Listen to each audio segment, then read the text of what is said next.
এই পৃথিবীতে এমন ২ জন মানুষ রয়েছেন, যারা আমাদেরকে ভালো রাখার জন্য তারা নিজেদের সুখ স্বাচ্ছন্দ্য ত্যাগ করেছেন।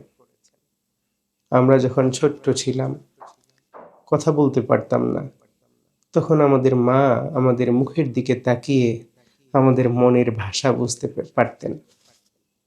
আমরা যখন ছোট্ট ছিলাম, নিজে হাঁটতে পারতাম না, তখন আমাদের বাবা আমাদেরকে হাত ধরে হাঁটানোর চেষ্টা করতেন, হাঁটানো শেখাতেন। সেই মা-বাবা আমাদের জন্য অনেক কষ্ট করেছেন। আল্লাহ সুবহানাহু ওয়া তাআলা কোরআনে বলেছেন, ওয়াবিল ওয়ালিদাইনি ইহসানা, তোমরা মা-বাবার সঙ্গে সদ্ব্যবহার করো, উত্তম আচরণ করো।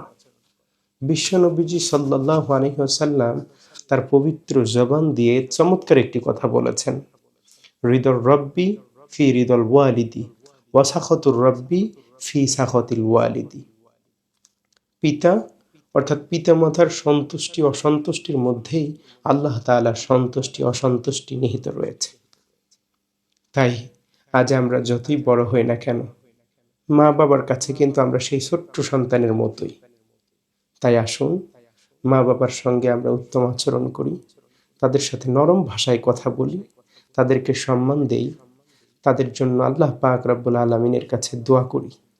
আল্লাহ পাক রব্বুল আলামিন আমাদের সবাইকে আল্লাহ পাক রব্বুল আলামিন যেন মা বাবার হক আদায় করার এবং তাদের সঙ্গে উত্তম আচরণ করার তৌফিক দান করেন।